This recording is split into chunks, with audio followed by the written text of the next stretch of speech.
안녕하세요. 정평재입니다. 이번 준비한 그 영상은 내년이 갑진년인데 2024년이 이제 갑진년 신년 운세를 좀 세세하게 분석하기 위해서 그 전제로서 큰 틀에서 우주 삼라만상 그 기운의 흐름상 이 갑진년은 어떤 의미를 갖고 있는지, 이 갑진년이 갖는 의미를, 이 전체 큰 흐름 안에서의 갑진년의 의미를 먼저 이해하고자 하는 영상입니다. 이 알고 있어야지 갑진년의 의미가 훨씬 더 뚜렷하게 이해가 되기 때문에 그렇습니다. 그리고 이번 영상은 사주명리나 이 포함해서 동양 철학을 공부하지 않는 일반인들도 남은 인생을 살아가면서 알아두면 내 남은 삶 속에서 이 세상 흐름이 어떻게 흘러갈지 이해할 수 있는 굉장히 요긴한 영상이 될 겁니다. 자, 그러면 이 얘기를 해보겠습니다. 이 우주 삼라만상의 지구상 삼합운동 제목을 제가 이렇게 뽑았는데요. 제 영상을 계속 보셨던 분들은 제가 몇 번 언급을 해드렸기 때문에 알고 계실 거예요. 병화, 태양, 무토, 지구, 대지, 을목, 지구상에 존재하는 모든 생명체, 그 생명체들을 대표하는 인간 해서 태양, 대지, 인간, 병, 무, 을은 인, 오, 술, 불기운, 화기의 삼합국 운동을 한다 이렇게 얘기를 했었어요. 그래서 요 12지지 사계절의 흐름은 인, 묘, 진, 그래서 여름, 사, 오, 미, 인, 묘, 진, 봄, 사, 오, 미, 여름, 신, 유, 술, 가을, 해, 자축, 겨울, 저승사자 구간 이렇게 했죠. 다시 그러면 새로운 봄, 인으로 다시 이렇게 해서 이 사계절은 계속해서 끊임없이 순환, 윤회를 하게 되어 있습니다. 그리고 이게 바로 우주 대자연, 그거를 그 기운을 신이라고 표현한다면 그 기운 내지는 신의 의지인 거예요. 인간이 이 지구상에서 어떻게 살아가든지 상관없이 그 기운의 의미, 기운의 입장에서는 인간도 이 지구상의 생명체 하나로서 그 신의 프로젝트에 포함해서 자손을 남기고 죽게 되면 그 자손 후손들 통해서 이 지구상의 인간은 영속되게 돼 있는 거예요. 끊임없는 이 순환, 윤회를 통해서. 이게 이제 신의 의지인 거고, 그래서 신은 이 세계를 유지하려면 지구를 끊임없이 유지시켜줘야 되는 거고, 그 큰 전체 그 기운작용의 흐름 속에서 봄, 여름, 가을, 겨울이 존재하고, 이 봄은 12지지상으로는 임묘진, 여름은 사호미, 가을은 신유술, 겨울은 해자축 이런 거죠. 그리고 아까 얘기했다시피 요 태양과 대지와 인간은 인, 봄에 인, 여름에 오, 가을 끝에 술, 그래서 이 인오순들하고 이 겨울은 새로운 시작을 위해 준비하는 구간, 새로운 생명을 준비하는 구간, 기존의 생명은 묻는 구간, 기존의 생명은 죽음의 구간, 그런 거예요. 그래서 하루로 치면 아침, 오전, 오후, 저녁 이런 거고, 1년으로 기운으로 치면 봄, 여름, 가을, 겨울 이런 거고, 사람의 인생으로 치면 초년, 중년, 장년, 이 노년 이렇게 되는 거죠. 그리고 이제 이 사계의 아름다움을 이렇게 표현했는데요. 그러면 이 모든 봄의 싹이 모두 여름에 꽃을 피우고, 또 모두 나름의 열매를 맺고, 또 모두 나름의 새로운 시작을 위한 나름의 씨앗을 남겨놓게 되냐? 그건 아닙니다.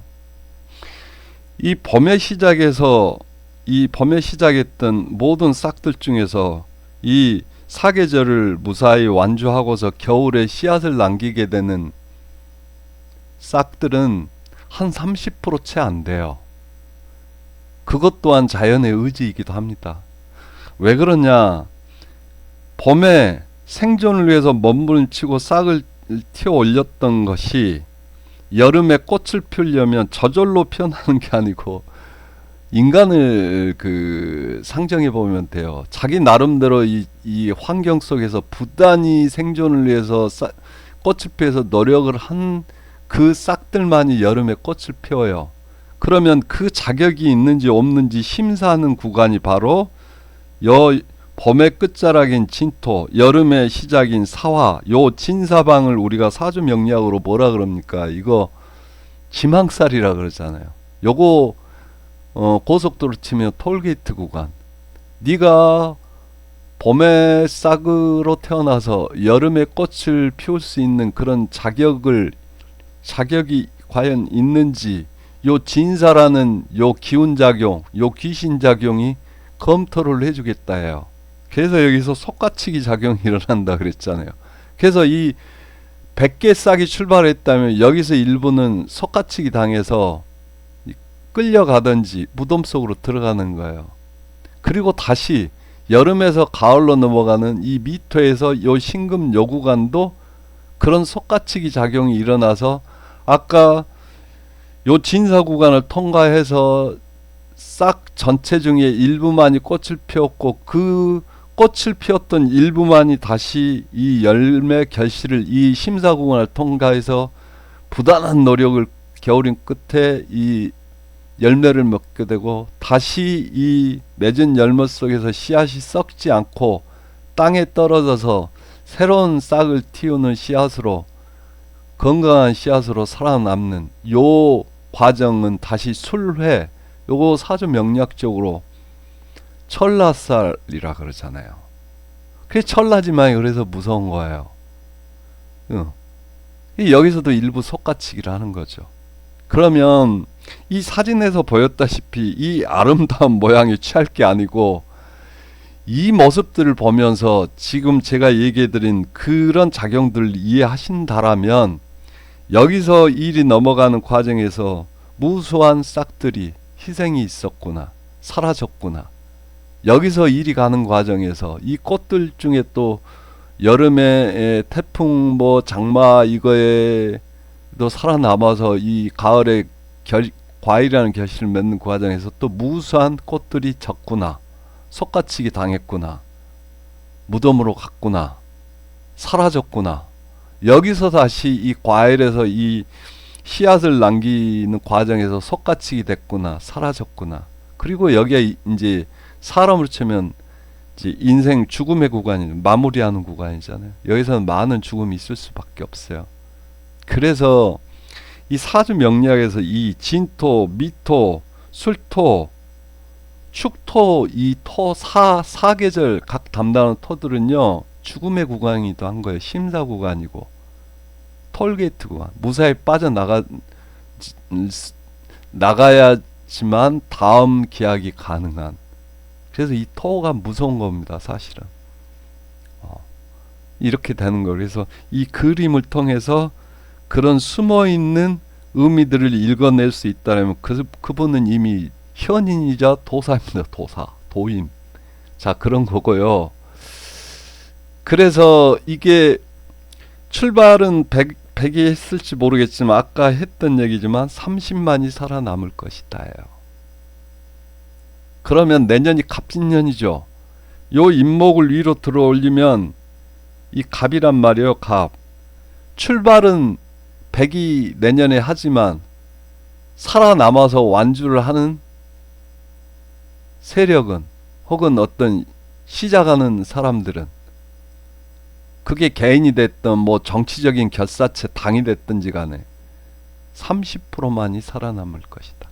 개인은 내년에 계획한 일을 끝까지 해서 끌고 갈 수 있는 사람은 30% 채 안 될 것이다는 이미 이 자연의 흐름 속에서 예정되어 있는 거예요. 그러니까 자기가 이 과정들을 겪을 때마다 정말 이 신산의 노력을 가하지 않으면 여기까지 가기 힘든 겁니다. 이게. 자연이 그렇게 돼 있어요. 자연의 자연작용이 흐름이. 이미 갑진년이 내년은 뭔가 새로운 시작을 하겠다는 사람들도 많을 테고 회사도 많을 테고 기운이 그러하니까 내가 갑으로 올라서서 내년에 이 현실에다가 굳건하게 이게 뿌리를 바꿔서 뭔가 새로운 거를 내가 갑으로서 하겠다라는 마음들은 갑진년 내년에 천지간에 동하죠. 그러나 그 누군가 될지는 모르겠지만 자기 그 초심의 마음을 계획을 그 갑으로서의 그 실현하려는 욕망 의지를 현실화시키는 사람들은 100명이라면 30명 채 안 될 것이다. 30명이 뭐예요? 네, 이렇게 되는 겁니다. 자, 이 과정은 이 사계도 사계절 순환도인데 이제 사주 명리학의 인묘진 방합, 사오미 방합, 신유술 방합, 해자축 방합 연결해서 이제 결부지어 놓은 거예요. 이게 이 공부 사주 명리학 공부하시는 분은 지금 내가 얘기한 이런 것들이라든지 이 표가 머릿속에 박혀 있어야 돼요. 머릿속에서 뱅뱅 돌아 필요할 때마다 꺼내서 이렇게 돌아다녀야 됩니다. 근데 공부를 이렇게 순리대로 자연스럽게 이해하게 되면 이게 자연스럽게 이해돼서 머릿속에서 이게 저장이 되는 거죠. 그러면 이 표로 봤을 때 사주 명리학을 공부하지 않는 일반인들은 이 표 보면 좀 이해가 안 돼요. 왜 그러냐면 우리가 흔히 알고는 지도상의 개념에서 네이버 지도가 됐던 뭐 그 지리책 지도가 됐던 북쪽은 여기거든요. 우리는. 그래서 무의식적으로 그렇게 알고 있어요. 동쪽은 여기고. 근데 웬걸? 여기는 동쪽이 여기네. 여기가 북쪽이 아니고 여기가 북쪽이네. 이거는 뭐냐면 약속입니다. 동양 철학에서는 사주 명리학을 포함해서 동양 철학에서는요. 내가 지금 보고 있는 게 지금 이 정면이잖아요. 그러니까 내 이 등 쪽은 이 방향이죠. 이 방향. 내가 여기를 보고 있으니까 나는 이렇게 해서 눈이 앞으로 달려서 여기를 보고 있는 거잖아요. 내 뒤는 여기죠. 이 여기를 북쪽으로 기준으로 잡아요. 풍수에서 배산 임수 라는 표현을 하잖아요. 그래서 이 북쪽에 자기 등 쪽에 산을 끼고서 앞으로는 물이 흐르는 쪽, 남쪽으로는 물이 흐르는 쪽. 이게 이제 그 양택풍수나 음택풍수의 명당의 이제 기본이라 그러죠. 입지에. 이게 매한 가지 그러니까. 여기서도 내를 중심으로 해서 내 눈이 향하는 곳이 남쪽인 거예요. 내 눈의 뒤쪽인 내 등 쪽이 북쪽인 거예요. 이 기준으로 이게 약속입니다. 동양 철학에. 그 약속에 기해서 봤더니 여기가 북쪽이고 여기가 남쪽인 거예요. 이게 어디서 왔냐면 주요 그 후천 8쾌에서 왔기 때문에 그래요. 방향이라는 게. 이제 좀 이따 얘기를 해드릴 텐데. 그래서 여기가 동쪽이 돼버리고 여기가 서쪽이 반대로. 그러니까 우리가 알고 있는 네이버 지도나 지리책 개념 방향 개념에서 180도를 다시 돌려놓은 게 이건 거예요. 지금 이 방위 개념인 거예요. 이거를 쉽게 이해하려면 어떻게 그렇구나라고 이해하고 나서 어떻게 현실주의 이해해버리면 되냐면 범은 모든 게 쭉쭉쭉쭉 자라올라요.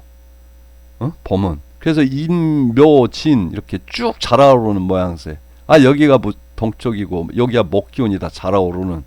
그 다음에 여름은 불기운이잖아요. 사오미는 쭉쭉쭉 범에 자라올라서 그 정점에서 계속 그 싱그러움과 그 아름다움 자태를 그 불길을 뿜어내는 그 불은 위로 활활 타오르니까 이 사오미 여기가 여름이고 남방이구나. 그 다음에 가을은 신유술.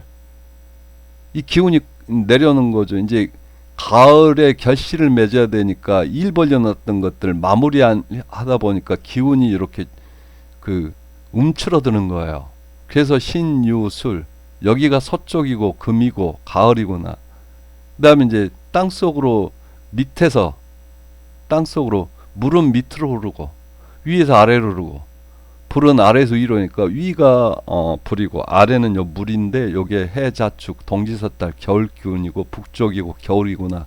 이렇게 이해하시면 이 동양 철학을 공부하는 기본 베이스가 되는 이 사계도가 이제 사계절 순환도가 이해가 되시는 거예요.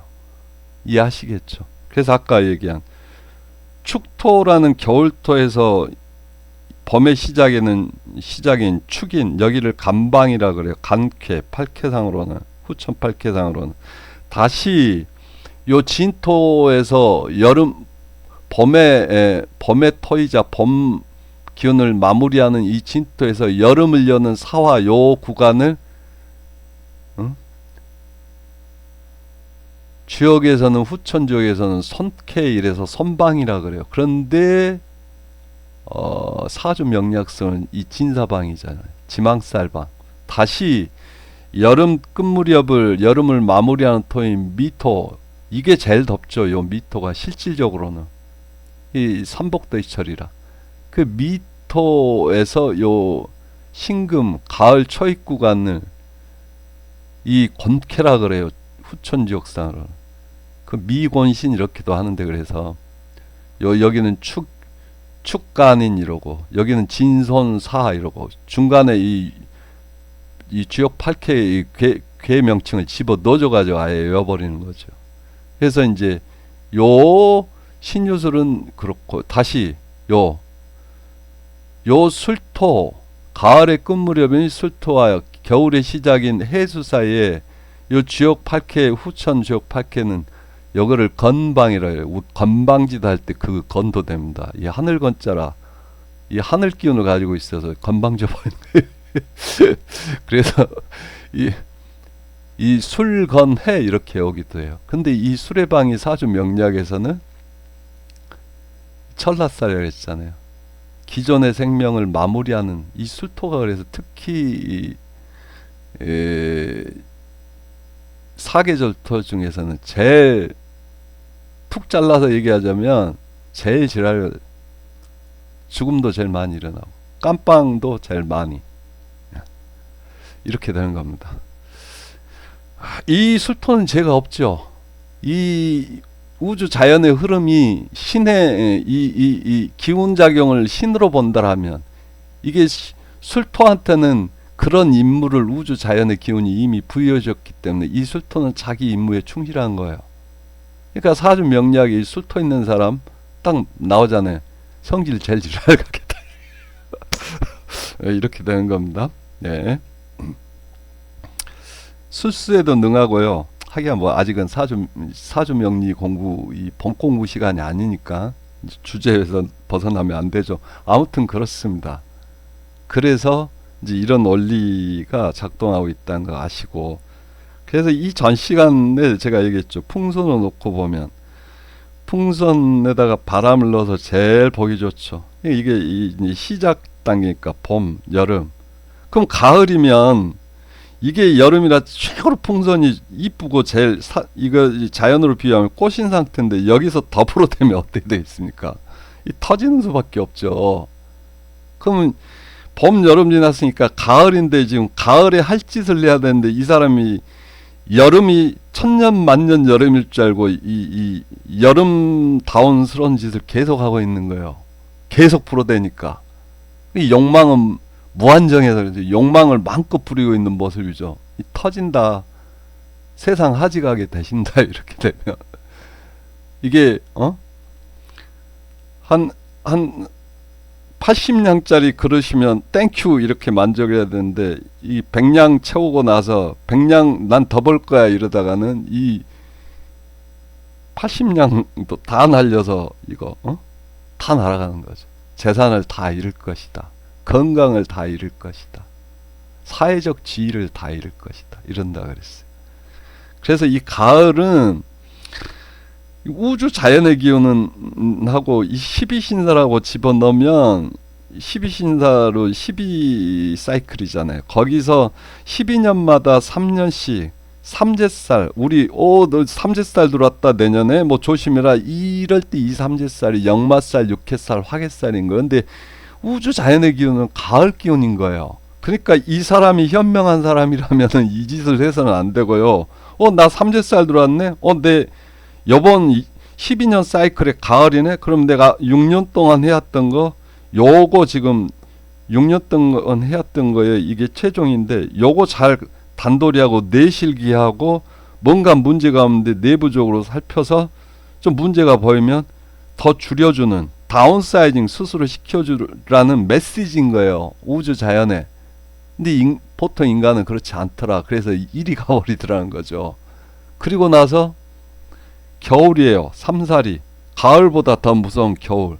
겨울에 없으면 도둑질하고 살든지 하다 걸리면 깜빵가든지 병이 체크됐는데 걸리니 큰 수술 받고 병원에 놓아야 되든지 아니면 아예 이 세상하고 하직해서 무덤으로 가든지 이렇게 되는 기운이잖아. 겨울이. 새 생명 새로운 걸 준비하는 거니까.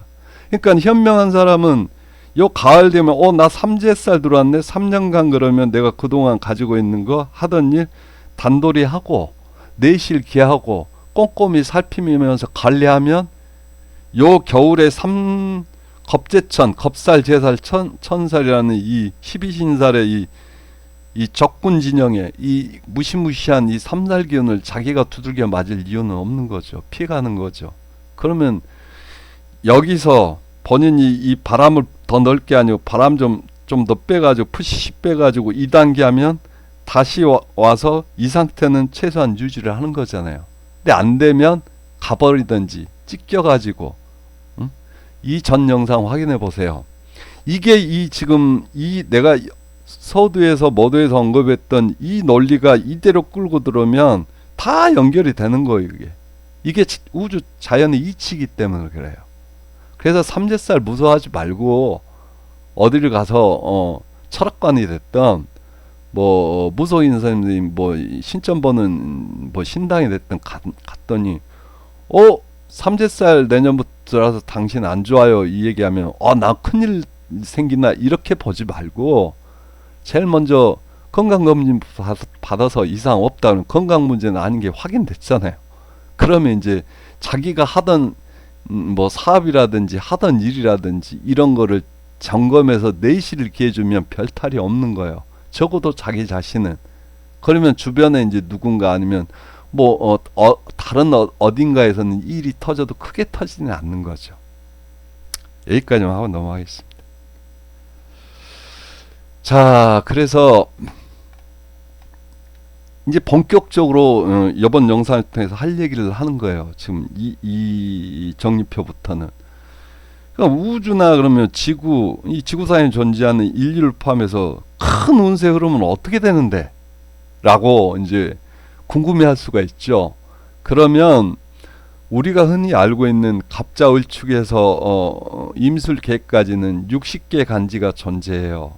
그거를 이제 옛날 어른분들은 그걸로 연월일시를 내서 달력을 썼었고 그걸로 보는 게 사주명리학이기도 합니다. 근데 오늘날은 이제 서양력을 가지고 서양력이 들어와서 십진법을 전제로 해서 서양력을 가지고 와서 그냥 달력 보면 되는 거고 양력으로 이제 태양태음력이라 그래서 더 정확히는 사주명리학은 그러니까 그 음력하고 양력 차이 고려해 가지고 이 12절기 24절기 이러잖아요.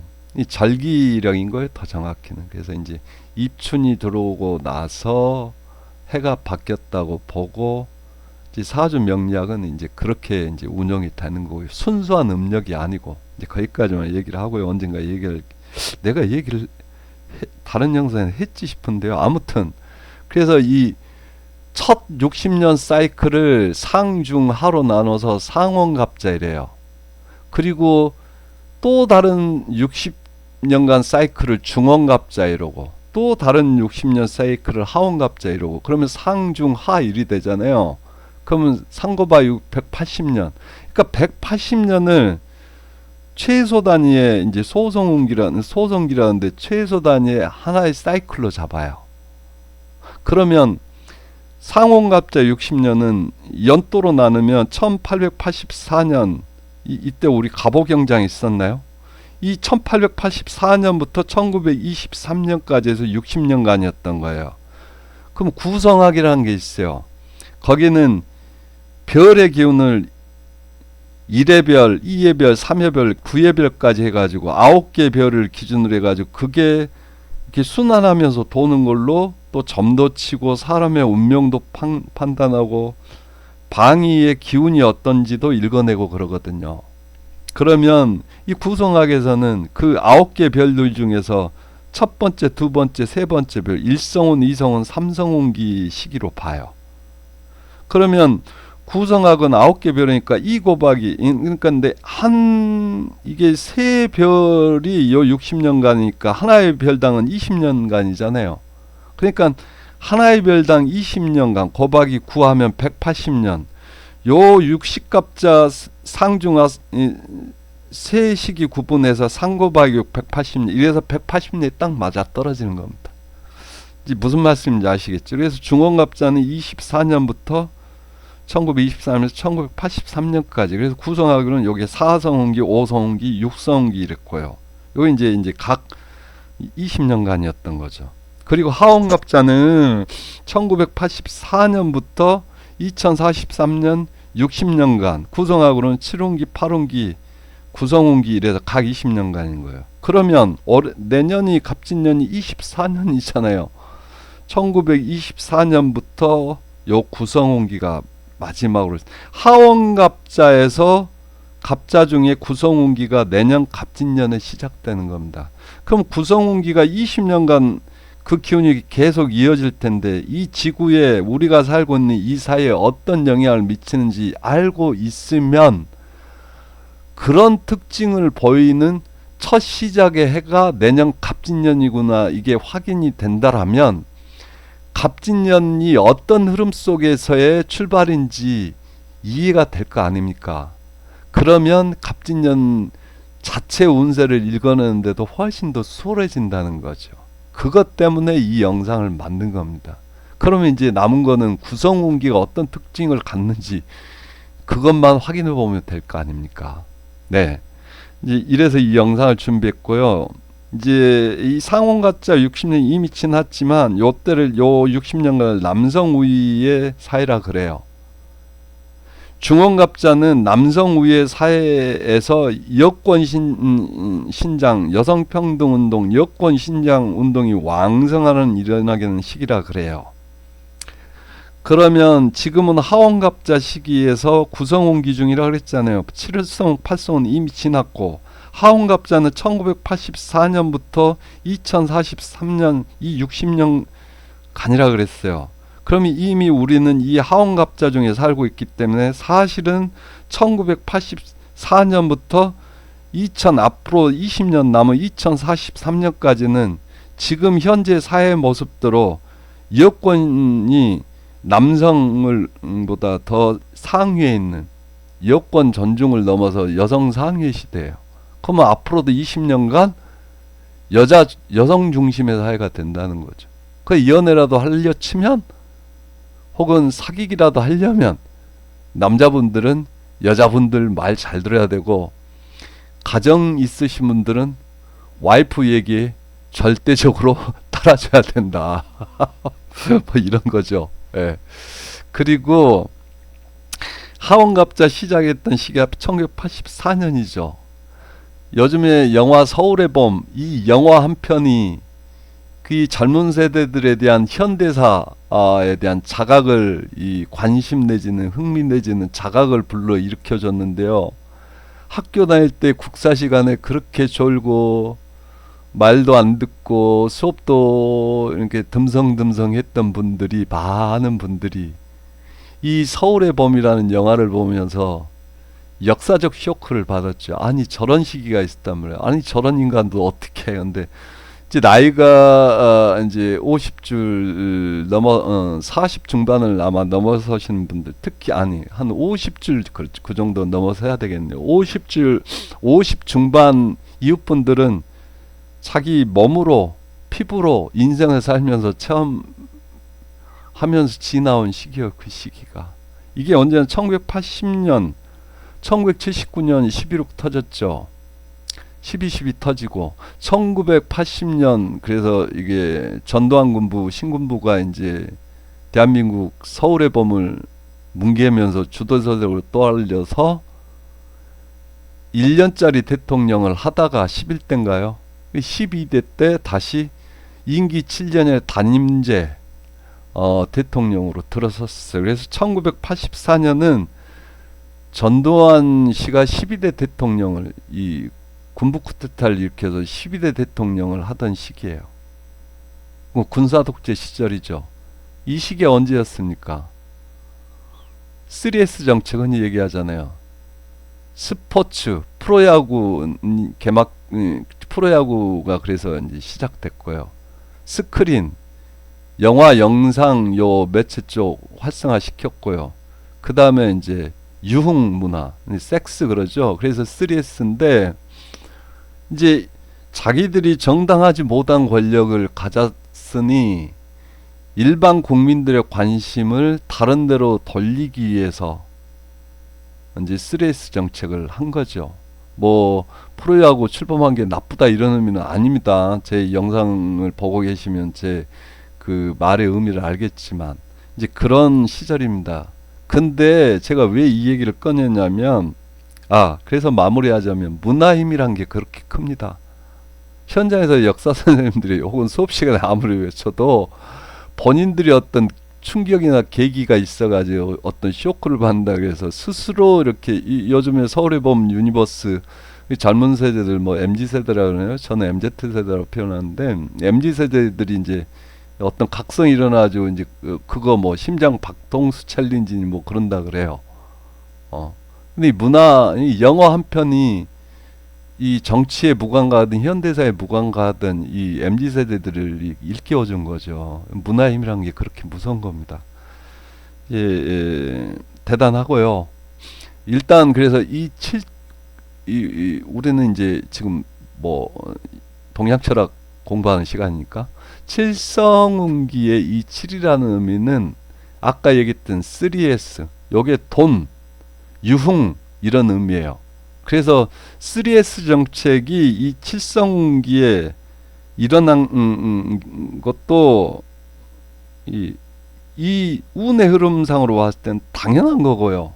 그리고 우리나라가 이 자본주의가